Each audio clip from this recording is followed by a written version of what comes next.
ഇവിടെയല്ല, ഇവിടെ ഞാൻ പരദേശവാസിയാണല്ലോ. എൻ്റെ ദേശം ഇവിടെയല്ല, ഇവിടെ ഞാൻ പരദേശവാസിയാണല്ലോ. അക്കരെയാണ് എൻ്റെ ശാശ്വത നാട്, അക്കരെ എനിക്കൊരുക്കുന്ന ഭവനമുണ്ട്. അക്കരെയാണ് എൻ്റെ ശാശ്വത നാട്, അവിടെ എനിക്കൊരുക്കുന്ന ഭവനമുണ്ട്. അക്കരയ്ക്കു യാത്ര ചെയ്യും സിയോൻ സഞ്ചാരി, ഓളങ്ങൾ കണ്ടു നീ ഭയപ്പെടേണ്ട. അക്കരയ്ക്കു യാത്ര ചെയ്യും സിയോൻ സഞ്ചാരി, ഓളങ്ങൾ കണ്ടു നീ ഭയപ്പെടേണ്ട. കുഞ്ഞാടതിൻ വിളക്കാണ്, ഇരുളൊരു ലേശവും അവിടെയില്ല. കുഞ്ഞാടതിൻ വിളക്കാണ്, ഇരുളൊരു ലേശവും അവിടെയില്ല. തരുമെനിക്ക് കിരീടമൊന്ന്, ധരിപ്പിക്കും അവൻ എന്നെ ഉത്സവ വസ്ത്രം. തരുമെനിക്ക് കിരീടമൊന്ന്, ധരിപ്പിക്കും അവൻ എന്നെ ഉത്സവ വസ്ത്രം. അക്കരയ്ക്കു യാത്ര ചെയ്യും സിയോൻ സഞ്ചാരി, ഓളങ്ങൾ കണ്ടു നീ ഭയപ്പെടേണ്ട. അക്കരയ്ക്കു യാത്ര ചെയ്യും സിയോൻ സഞ്ചാരി, ഓളങ്ങൾ കണ്ടു നീ ഭയപ്പെടേണ്ട.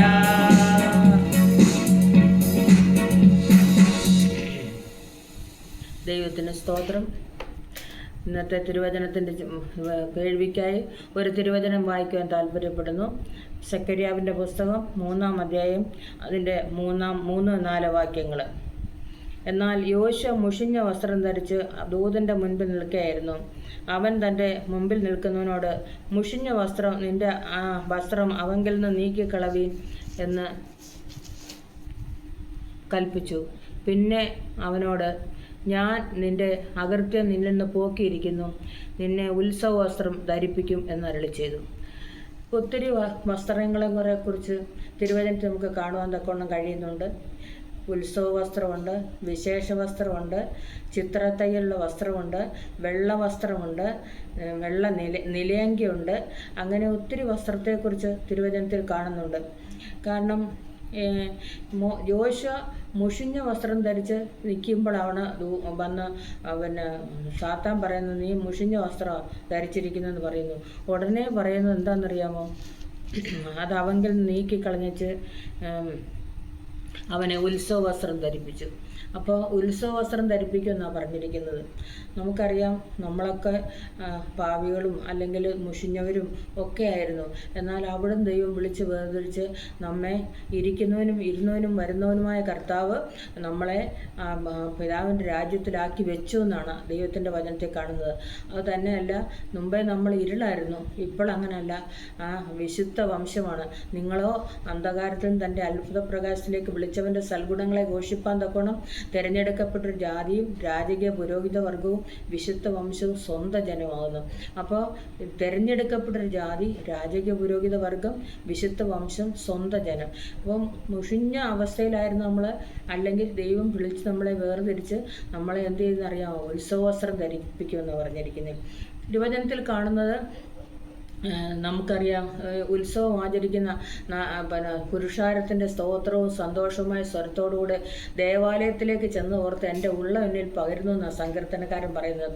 കാരണം ആ ഉത്സവം ആചരിക്കുന്ന പുരുഷാരെ എപ്പോഴും നമുക്കറിയാം, ഉത്സവം ആചരിക്കുന്നവർ വളരെ സന്തോഷത്തോടുകൂടിയാണ് നടക്കുന്നത്. അല്ലാതെ ഈ മുഷിഞ്ഞ വസ്ത്രമോ അല്ലെങ്കിൽ വീട്ടിലിടുന്ന ഡ്രസ്സോ ഒന്നും ഇട്ടല്ല അവർ നിൽക്കുന്നത്. ഏറ്റവും നല്ല മനോഹരമായ നല്ല പട്ടുവസ്ത്രങ്ങളൊക്കെ ധരിച്ചിട്ടാണ് ഉത്സവത്തിന് പോകുന്നത് എല്ലാവരും. അപ്പോൾ അഥവാ ഉത്സവം ആചരിക്കുന്ന പുരുഷാരത്തിൻ്റെ സന്തോഷവും സ്തോത്രവും ഇവിടെ പറഞ്ഞിരിക്കുന്ന അവൻ എന്നെ ഉത്സവ വസ്ത്രം ധരിപ്പിക്കുന്ന. നമുക്ക് നമ്മൾ ഒന്നിനും കൊള്ളരുതാത്തവരായിരുന്നു, എന്നാൽ അവിടെ നിന്നൊക്കെ പാരമ്പര്യത്തിൽ എല്ലാത്തിൽ നിന്നും ദൈവം നമ്മളെ വിളിച്ച് വേർതിരിച്ച് കർത്താവ് കൊണ്ടുവന്ന് നമ്മളെ ഉത്സവ വസ്ത്രം ധരിപ്പിച്ചു എന്നാണ് ദൈവത്തിൻ്റെ വചനത്തിൽ പറഞ്ഞേക്കുന്നത്. അപ്പോൾ എല്ലാവർക്കും ഈ ഉത്സവ വസ്ത്രം ധരിക്കാൻ പറ്റത്തില്ല.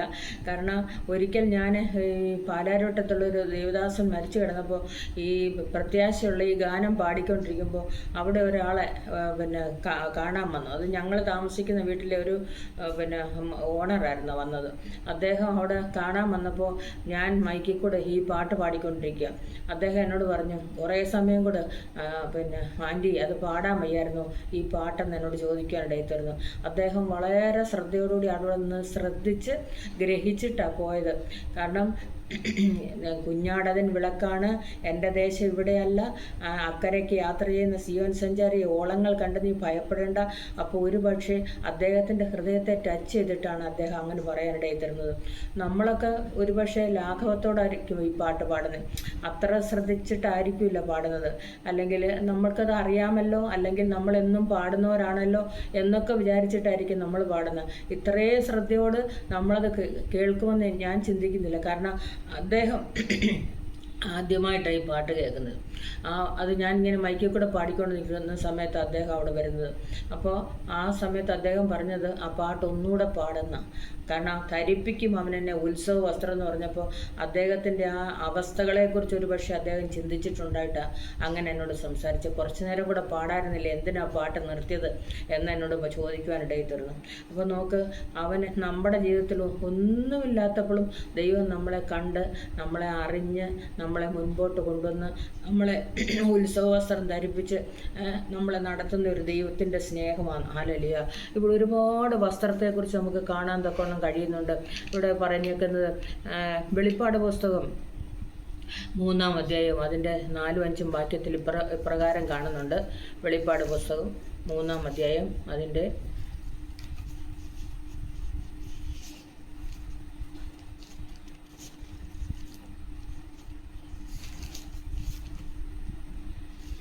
എങ്കിലും ഉടുപ്പ് മലിനമാകാതെ കുറേ പേർ സർദീസിൽ നിനക്കുണ്ട്.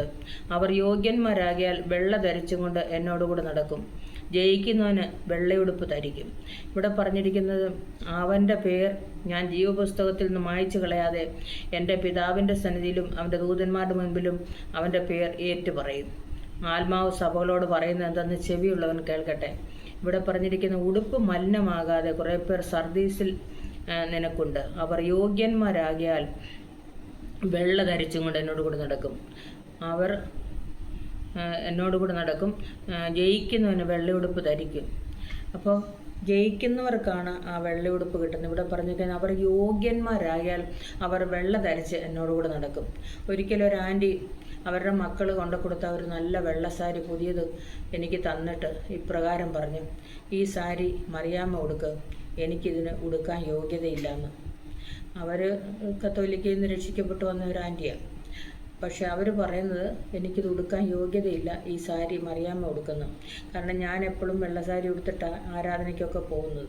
അപ്പോൾ അതുകൊണ്ട് അവർക്ക് അവരുടെ വിചാരം എനിക്ക് ഇതിന് യോഗ്യതയുള്ളൂ, അവർക്ക് അതിന് യോഗ്യതയില്ല എന്നാണ്.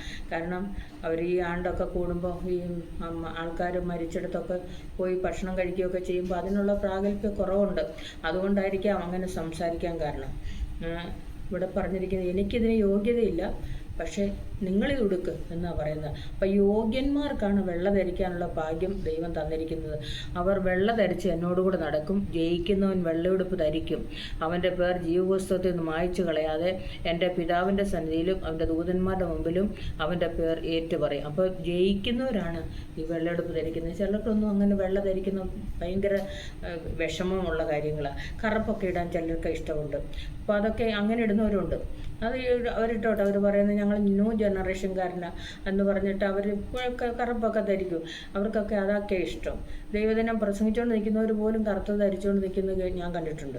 പക്ഷേ അവർക്കൊക്കെ അതായിരിക്കും പ്രാഗൽഭ്യം, എങ്കിലും അവർ ധരിച്ചോട്ടെ. പക്ഷേ ഇവിടെ ദൈവത്തിൻ്റെ വചനത്തിൽ പറഞ്ഞേക്കുന്ന എങ്കിലും ഉടുപ്പ് മലിനമാകാതെ കുറേ പേർ സർദീസിൽ നിന്നെക്കൊണ്ട് അവർ യോഗ്യന്മാരായാൽ വെള്ള ധരിച്ചുകൊണ്ട് എന്നോടുകൂടെ നടക്കും. ജയിക്കുന്നവന് വെള്ള ഉടുപ്പ് ധരിക്കും. അപ്പോൾ യോഗ്യന്മാർക്കാണ് കർത്താവ് ഈ വെള്ള ഉടുപ്പ് കൊടുക്കുവാൻ ഇടയാക്കി തീർക്കുന്നത് തിരുവചനത്തിൽ കാണുന്നുണ്ട്. 45-ാം സങ്കീർത്തനത്തിൽ ഇപ്രകാരം ഒരു വാക്യമുണ്ട്.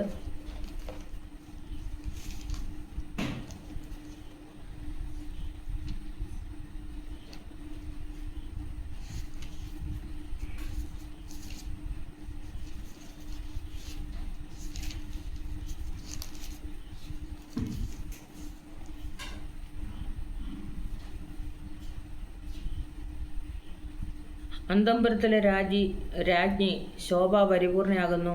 അവളുടെ വസ്ത്രം പൊൻകസവ് കൊണ്ടുള്ളത്. അവളെ ചിത്രത്തയിലുള്ള വസ്ത്രം ധരിപ്പിച്ച് രാജസന്നിൽ കൊണ്ടുവരും. ഇവിടെ പറഞ്ഞിരിക്കുന്നത്, അല്ലയോ കുമാരി, കേൾക്കുക, നോക്കുക, ചെവി ചായ്ക്കുക. വാക്യം 10. ഇവിടെ ചെവി ചായ്ക്കുക. സ്വജനത്തെയും നിന്റെ പിതൃഭവനത്തെയും മറക്ക. അപ്പോൾ രാജാവ് നിന്റെ സൗന്ദര്യത്തെ ആഗ്രഹിക്കും. അവൻ നിന്റെ നാഥനല്ലോ, നീ അവനെ നമസ്കരിച്ചു കൊള്ളുക. സോർ നിവാസികൾ, ജനത്തിലെ ധനവാന്മാർ കാഴ്ചവെച്ച് നിന്റെ മുഖപ്രസാദം തേടും. അന്തഃപുരത്തിലെ രാജ്ഞി ശോഭ പരിപൂർണയാകുന്നു. അവളുടെ വസ്ത്രം പൊൻകസവ് കൊണ്ടുള്ളത്. അവളെ ചിത്രത്തിലുള്ള വസ്ത്രം ധരിപ്പിച്ച് രാജസന്നിൽ കൊണ്ടുവരും. ഇവിടെ പറഞ്ഞിരിക്കുന്നത്, അല്ലയോ കുമാരി, കേൾക്കുക, നോക്കുക, ചെവി ചായ്ക്കുക. സ്വജനത്തെയും നിന്റെ പിതൃഭവനത്തെയും മറക്ക. അപ്പോൾ രാജാവ് നിന്റെ സൗന്ദര്യത്തെ ആഗ്രഹിക്കും. നീ അവൻ്റെ നാഥനല്ലോ, നീ അവനെ നമസ്കരിച്ചു കൊള്ളുക. അന്തഃപുരത്തിലെ രാജ്ഞി, അല്ലെങ്കിൽ അല്ലയോ കുമാരി, കേൾക്കുക, നോക്കുക, ചെവി ചായ്ക്കുക. എന്നുവെച്ചാൽ കേൾക്കുക എന്ന് പറഞ്ഞാൽ വചനം കേൾക്കുക. വചനം കേൾക്കുക, ആ ദൈവത്തെ നോക്കുക, ചെവി ചായ്ച്ച് കേൾക്കാനാ. ഈ യോബിൻ്റെ പുസ്തകത്തിൽ പറഞ്ഞിട്ടുണ്ട്, ഞാൻ പ്രബോധനത്തിനായി നിന്റെ ചെവി അർദ്ധരാത്രി തുറക്കുന്ന, രാത്രി തുറക്കുന്ന. അപ്പോൾ അവിടെ പറഞ്ഞിരിക്കുന്നത്, നമുക്ക് എപ്പോഴായാലും കർത്താവ് നമ്മുടെ ചെവി തുറക്കുന്നത് വചനം കേൾക്കാൻ വേണ്ടിയിട്ടാണ്. ഇങ്ങനെ പറഞ്ഞിട്ടുണ്ട്, എനിക്ക് ശിഷ്യന്മാരെ പോലുള്ള നാവ് തന്നിട്ടുണ്ട്, എപ്പോഴും കേൾക്കേണ്ടതിനുള്ള ഒരു അനുഭവം തന്നിട്ടുണ്ട്. ഇതൊക്കെ തിരുവചനത്തിൽ നമ്മൾ വായിക്കുന്നുണ്ട്. അങ്ങനെ വായിക്കാൻ കാരണം എന്താണെന്ന് ചോദിച്ചാൽ, ഹല്ലേലൂയ, നമ്മൾ ദൈവത്തിൻ്റെ വചനം കേട്ടിട്ടാണ് നമ്മളെല്ലാവരും ഇങ്ങനെ ദൈവഭാഗത്തേക്ക് കടന്നു വരുവാൻ ഇടയായി തീർന്നതും രക്ഷിക്കപ്പെടുവാനൊക്കെ ഇടയാക്കി തീർത്തതും ഒക്കെ. അപ്പം നമുക്കറിയാം, നമ്മളൊരു പ്രത്യേകതയുള്ളവരായി മുമ്പേ പറഞ്ഞില്ലയോ, വിശുദ്ധ ജനം. ആ വിശുദ്ധ ജനമാക്കി ദൈവം നമ്മളെ മാറ്റുവാൻ ഇടയാക്കി തീർത്ത കൃപ. ഇവിടെ പറഞ്ഞിരിക്കുന്നത്, അവളെ ചിത്രത്തയിലുള്ള വസ്ത്രം ധരിപ്പിച്ച് രാജസന്നിധി കൊണ്ടുവരുന്ന. ഇവിടെ പറഞ്ഞിരിക്കുന്നത്, ഒരു പാട്ടുകാരൻ ഇങ്ങനെ പറയുന്നത്, അന്തഃപുരത്തിലെ രാജ്ഞിയും ചന്തമേറും വാചനത്താൽ, അന്തഃപുരത്തിലെ രാജ്ഞിയും ചന്തമേറും വാചനത്താൽ, എന്തു പരിപൂർണയാമവൾ, നെയ്തതാം വസ്ത്രം പൊൻകസവു കൊണ്ടു നെയ്തതാം. അന്തഃപുരത്തിലെ രാജ്ഞിയും ചന്തമേറും വാചനത്താൽ, എന്തു പരിപൂർണയാമവൾ, നെയ്തതാം വസ്ത്രം പൊൻകസവു കൊണ്ടു നെയ്തതാ. ഇവിടെ പറഞ്ഞിരിക്കുന്ന, അന്തഃപുരത്തിലെ രാജ്ഞി ശോഭ പരിപൂർണയാകുന്നു. അവളുടെ വസ്ത്രം പൊൻകസവ് കൊണ്ടുള്ളത്. അവളെ ചിത്രത്തയിലുള്ള വസ്ത്രം ധരിപ്പിച്ച് രാജസന്നിൽ കൊണ്ടുവരും. നമുക്കറിയാം, ഒരു മണവാട്ടിയെക്കുറിച്ച് പറയുമ്പോൾ അവളെ ഏതൊക്കെ തരത്തിലുള്ള നല്ല ചിത്രത്തയിലുള്ള വസ്ത്രം, പൊൻകസവ് കൊണ്ടുള്ള വസ്ത്രം, എത്രയും ഭംഗിയുള്ള വസ്ത്രം ധരിപ്പിച്ച് അവർ മണവാട്ടിയെ ഒരു കല്യാണത്തിനായിട്ട് ഒരുക്കി നമ്മൾ കൊണ്ട് സ്റ്റേജുകളിൽ വയ്ക്കുന്നത്, അല്ലെങ്കിൽ സ്റ്റേജുകളിൽ ഇരുത്തുന്നത്. അപ്പോൾ അങ്ങനെയാണെങ്കിൽ കർത്താവിൻ്റെ മണവാട്ടി എങ്ങനെയുള്ളവരായിരിക്കണം എന്ന് ഇവിടെ പറഞ്ഞിരിക്കുന്ന, അന്തഃപുരത്തിലെ രാജ്ഞിയും ശോഭ പരിപൂർണയാകുന്നു. അവളെ ചിത്രത്തയിലുള്ള വസ്ത്രം ധരിപ്പിച്ച് രാജസന്നിൽ കൊണ്ടുവരും. ആ ചിത്രത്തയിലുള്ള വസ്ത്രം എന്തുവാ, രാജസന്നിൽ വരാനുള്ള കാരണം എന്താ എന്നൊക്കെ തിരുവചനത്തിൽ കാണുന്നത് ഒരു വിശേഷ വസ്ത്രത്തെക്കുറിച്ച് ദൈവത്തിൻ്റെ വചനത്തിൽ കാണുവാൻ തക്കോണം കഴിയുന്നത്. ഇവിടെ വെളിപ്പാട് പുസ്തകം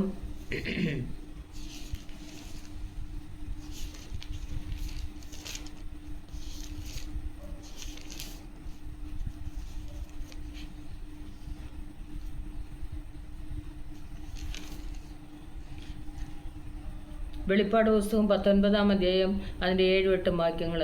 നാം സന്തോഷിച്ചുല്ലസിച്ച് അവന് മഹത്വം കൊടുക്കുക. കുഞ്ഞാടിൻ്റെ കല്യാണം വന്നുവല്ലോ, അവൻ്റെ കാന്തയും തന്നെത്താൻ ഒരുക്കിയിരിക്കുന്നു.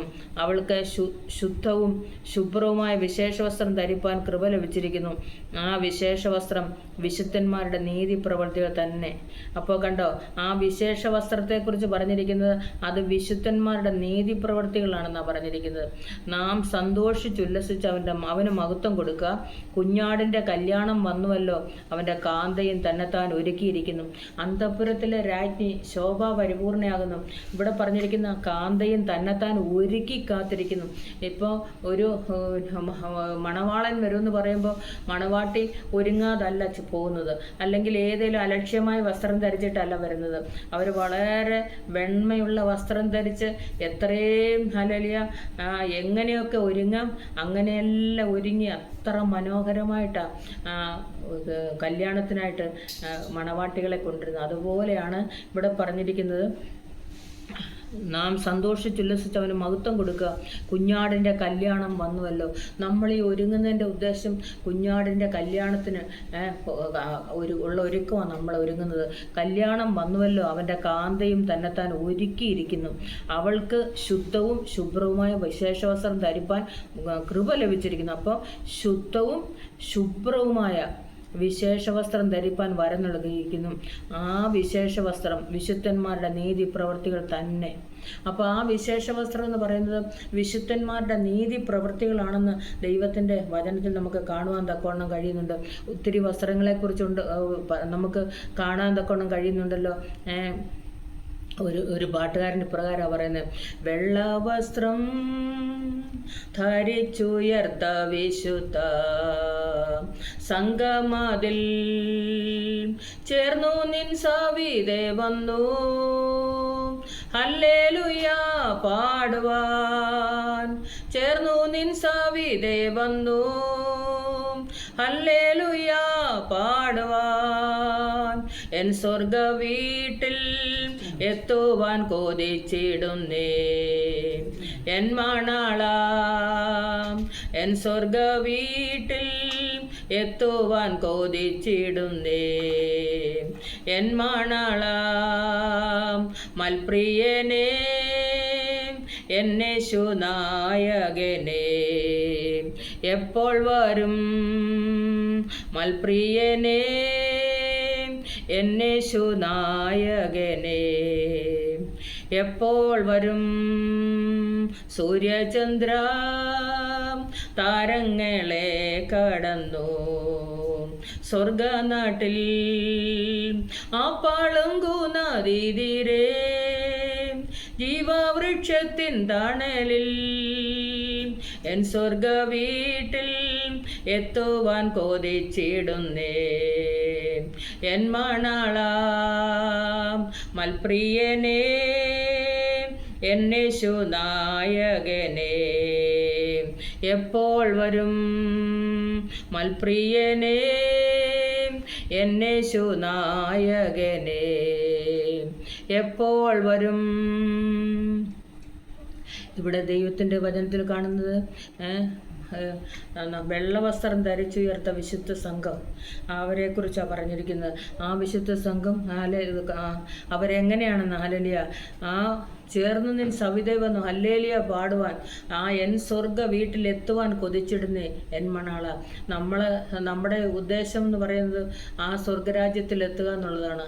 ഈ ലോകത്തിൽ കാണുന്ന എല്ലാം മായ, ഈ ലോകത്തിൽ കാണുന്ന എല്ലാം മാഞ്ഞു പോകും. എന്നാൽ ഹല്ലേലൂയ ആ നിത്യതയിൽ കാണപ്പെടുവാൻ നമ്മുടെ ആത്മാവിൻ്റെ വില മാത്രമേ ഉള്ളൂ. ഹല്ലേലൂയ നമ്മളെ വീണ്ടെടുത്തത് പൊന്ന് വെള്ളി മുതലായി അഴിഞ്ഞു പോകുന്ന വസ്തുക്കളെ കൊണ്ടല്ല, ക്രിസ്തു എന്ന നിർദോഷവും നിഷ്കളങ്കവുമായ കുഞ്ഞാടിൻ്റെ വിലയേറിയ രക്തം കൊണ്ടാണ് നമ്മളെ വീണ്ടെടുത്തിരിക്കുന്നത്. ഒരിക്കൽ ഉൽപ്പത്തി പുസ്തകം 37-ാം അധ്യായത്തിൽ ഇപ്രകാരം കാണുന്നുണ്ട്: യാക്കോബ് തൻ്റെ മക്കൾക്കെല്ലാം വസ്ത്രം തയ്പ്പിച്ചു കൊടുത്തപ്പോൾ യോസഫിന് കൊടുത്ത ഒരു വസ്ത്രത്തെക്കുറിച്ച് ഇവിടെ പറയുന്നിട്ടുണ്ട്. യോസഫ് വാർദ്ധക്യത്തിലെ മകനായതുകൊണ്ട്, ഉൽപ്പത്തി പുസ്തകം 37-ാം അധ്യായം 3-4 വാക്യങ്ങൾ. യോസഫ് വാർദ്ധക്യത്തിലെ മകനാകൊണ്ട് ഇസ്രായേൽ എല്ലാ മക്കളിലും വെച്ച് അവനെ അധികം സ്നേഹിച്ചു. ഒരു നിലയങ്കി അവന് ഉണ്ടാക്കി കൊടുത്തു. അപ്പൻ തങ്ങളെ എല്ലാവരേക്കാളും അവനെ അധികം സ്നേഹിക്കുന്നുവെന്ന് അവൻ്റെ സഹോദരന്മാർ കണ്ടിട്ട് അവനെ പകച്ചു. അവനോട് സമാധാനമായി സംസാരിപ്പാൻ അവർക്ക് കഴിഞ്ഞില്ല. അപ്പോൾ നോക്ക്, ഒരു നിലയങ്കി ഉണ്ടാക്കി കൊടുത്തു അപ്പന്. എന്താണെന്നറിയാമോ? അവൻ എല്ലാ മക്കളെക്കാട്ടിലും സ്നേഹിച്ചു യോസഫിനെ. അത് മറ്റുള്ള സഹോദരന്മാർക്ക് അസൂയായിപ്പോയി. അവർ പറയുന്നത് അവരോട് മര്യാദയ്ക്ക് സംസാരിക്കാൻ പോലും, അല്ലെങ്കിൽ സംസാരിക്കാൻ പോലും അവർക്ക് കഴിഞ്ഞില്ല. സഹോദരന്മാർ അവനെ പകച്ചു. അവനോട് സമാധാനമായി സംസാരിപ്പാൻ അവർക്ക് കഴിഞ്ഞില്ല. സമാധാനമായി സംസാരിക്കാൻ കഴിഞ്ഞില്ല. കാരണം ആ ഉടുപ്പ് കൊടുത്തതാണ്. കാരണം അവൻ്റെ മേലുള്ള അഭിഷേകം വളരെ ശക്തമായിരുന്നു നമുക്ക് കാണുവാൻ തക്കവണ്ണം കഴിയുന്നത്. ആ അപ്പന് മറ്റുള്ളവരെ എല്ലാവരെക്കാട്ടിലും കൂടുതൽ സ്നേഹിക്കുന്നുണ്ടെന്ന്. അപ്പോൾ നമ്മുടെ കർത്താവ് നമ്മളെ കൂടുതൽ സ്നേഹിക്കുന്നുണ്ട് എല്ലാവരെക്കാട്ടിലും. അത് നമ്മൾ അറിയണം. ഹല്ലേലൂയ. എവിടെ ആയാലും ഹല്ലേലൂയ നമ്മൾക്കത് അറിയാനിടയായി തരണം. ഒരിക്കൽ മൊർദെഖായി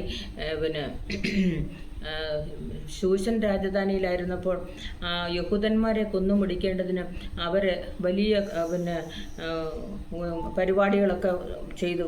എന്നാൽ 3 ദിവസം തിന്നുകയോ കുടിക്കുകയോ ചെയ്യാതെ ഉപവസിച്ച് പ്രാർത്ഥിച്ചുകൊണ്ട് എന്ത് ചെയ്തെന്നറിയാമോ? എസ്തർ രാജ്ഞി കർത്താവിൻ്റെ സന്നിധിയിൽ കാത്തിരുന്നു. അല്ലെങ്കിൽ രാജാവിൻ്റെ അടുത്ത് ചെല്ലാം എന്ന് വിചാരിച്ചു.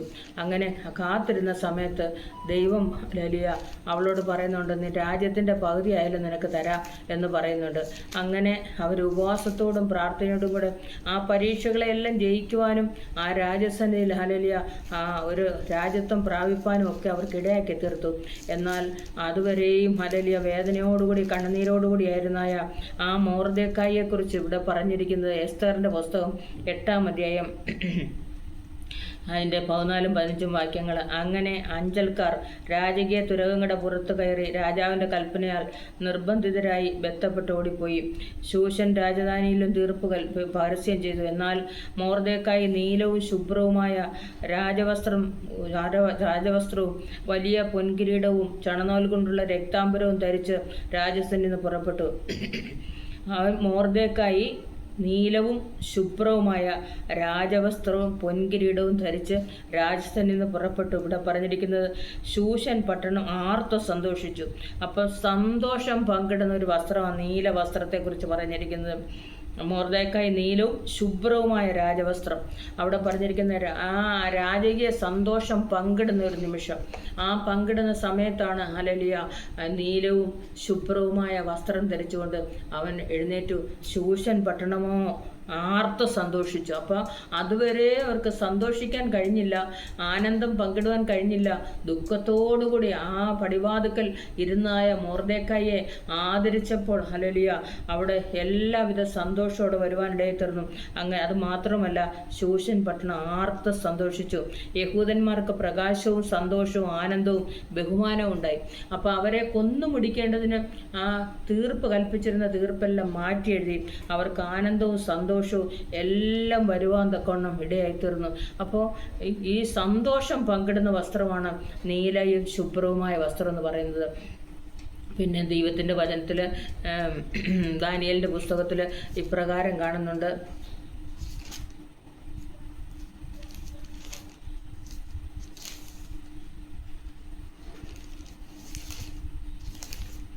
ദാനിയേലിൻ്റെ പുസ്തകം 12-ാം അധ്യായം അതിൻ്റെ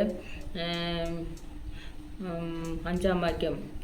അനന്തരം ദാനിയേൽ എന്ന ഞാൻ നോക്കിയപ്പോൾ മറ്റു 2 ആൾ നദീതീരത്ത്, ഒരുത്തൻ നദീതീരത്ത് ഇക്കരയും മറ്റവൻ നദീതീരത്ത് അക്കരയും നിൽക്കുന്നത് കണ്ടു. എന്നാൽ ഒരുവൻ ക്ഷണവസ്ത്രം ധരിച്ച് നദിയിലെ വെള്ളത്തിന്മേതെ നിൽക്കുന്ന പുരുഷനോട് ഈ അതിശയ കാര്യങ്ങളുടെ അവസാനം എപ്പോൾ വരും എന്ന് ചോദിച്ചു. ക്ഷണവസ്ത്രം ധരിച്ച് നദിയിലെ വെള്ളത്തിന്മേൽ നിൽക്കുന്ന പുരുഷൻ വലം കൈ ഇടം കൈയും സ്വർഗത്തേക്ക് ഉയർത്തി എന്നേക്കും ജീവിച്ചിരിക്കുന്നവനാണ്. ഇനി കാലാർത്ഥവും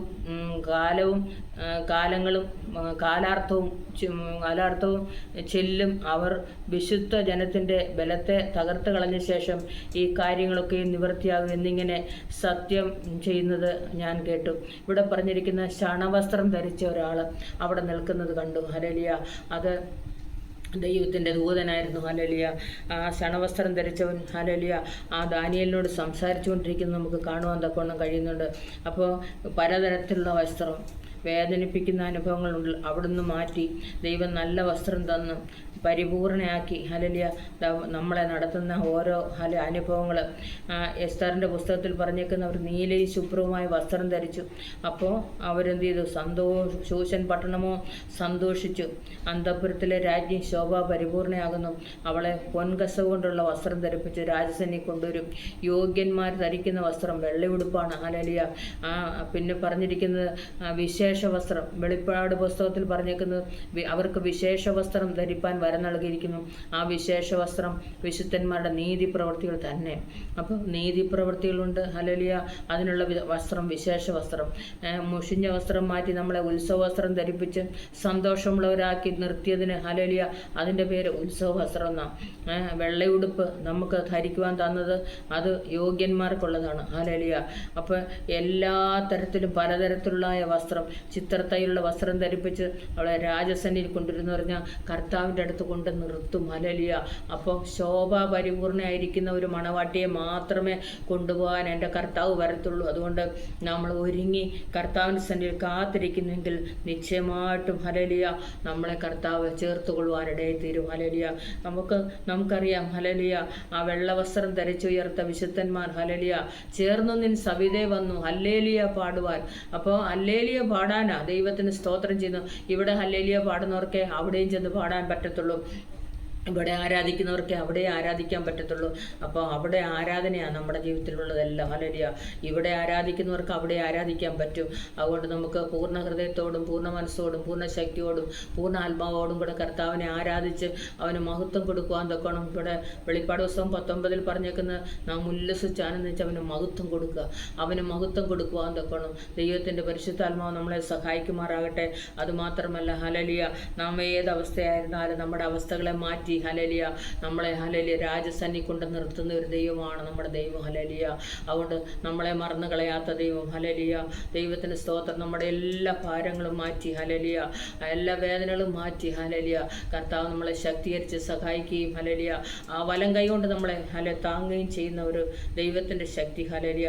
ദൈവത്തിന് ഹല്ലേലൂയ നമുക്കറിയാം ഹല്ലേലൂയ നമുക്ക് പൂർണ്ണ സംരക്ഷണമാണ് ദൈവം തരുന്നത്. 121 സങ്കീർത്തനത്തിൽ പറഞ്ഞേക്കുന്ന യഹോവ നിന്റെ വലത്ത് ഭാഗത്ത് നിനക്ക് തണൽ, പകൽ സൂര്യനെങ്കിലും രാത്രി ചന്ദ്രനെങ്കിലും നിന്നെ ബാധിക്കില്ല. യഹോവ ഒരു ദോഷവും തട്ടാതെ നിന്നെ പരിപാലിക്കും. അവൻ നിന്റെ പ്രാണനെ പരിപാലിക്കും. യഹോവ നിന്റെ ഗമനത്തെയും ആഗമനത്തെയും ഇന്നു മുതൽ നീക്കും പരിപാലിക്കും. അപ്പോൾ പകൽ സൂര്യനുണ്ട്, രാത്രി ചന്ദ്രനുണ്ട്. ഇതൊന്നും നിന്നെ ബാധിക്കത്തില്ലെന്ന് അവിടെ എഴുതിയിരിക്കുന്നത്. അവൻ വലത്ത് ഭാഗത്ത് നിനക്ക് തണലാന്ന്. ദൈവത്തിൻ്റെ സംരക്ഷണം നമുക്കുണ്ടെന്ന് അതിൻ്റെ അർത്ഥം. 91 സങ്കീർത്തനത്തിൽ കാണുന്ന പോലെ അത്യുന്നതന്റെ മറവിലും സർവശക്തന്റെ നിഴലിലും പാർക്കുന്നവൻ, യഹോവയെക്കുറിച്ച് അവൻ്റെ സങ്കേതവും കോട്ടയും ഞാൻ ആശ്രയിക്കുന്ന എൻ്റെ ദൈവം എന്ന് പറയുന്നു. നമ്മുടെ ആശ്രയം കർത്താവിൽ മാത്രമാണ്. ഹല്ലേലൂയ. അവൻ നമ്മളെ ആ ചിറകിൻ്റെ മറവിലാണ് ഹല്ലേലൂയ മറച്ചുകൊണ്ടിരിക്കുന്നത്. നിന്റെ വശത്ത് 1000 പേരും നിന്റെ വലത്ത് വശത്ത് 10,000 പേരും വീഴും, എങ്കിലോ നിന്നോട് അടുത്ത് വരികയില്ല.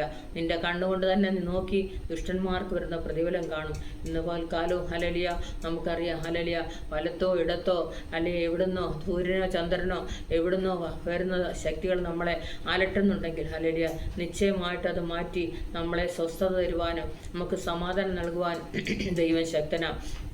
ഒരു പാട്ടുകാരൻ ഇങ്ങനെ പറയുന്നത്, സമാധാനമില്ലാതെ ഞാൻ അലഞ്ഞു, യേശു സമാധാനമായി എൻ്റെ അരികിൽ വന്നു. അവൻ എന്നെ അണച്ചു, അവൻ എന്നെ താങ്ങിതൻ ഭുജബലത്താൽ എന്നെ നടത്തിയിടുന്നു. അവൻ എന്നെ അണച്ചു, അവൻ എന്നെ താങ്ങിതൻ ഭുജബലത്താൽ എന്നെ നടത്തിയിടുന്നു. യേശുവിൻ നാമം, എൻ്റെ യേശുവിൻ നാമം എൻ ജീവിതത്തിലേകയാശ്രയമേ. ഞാനെന്നും സ്തുതിക്കും, ഞാനെന്നും വാഴ്ത്തും എൻ്റെ യേശുവിൻ നാമം, എനിക്കെത്ര ആനന്ദം. ഞാനെന്നും സ്തുതിക്കും, ഞാനെന്നും വാഴ്ത്തും എൻ്റെ യേശുവിൻ നാമം, എനിക്കെത്ര ആനന്ദം. നല്ലിടയനായ യേശുനാഥൻ എന്നെ നിരന്തരമായി വഴി നടത്തിയിടുന്നു.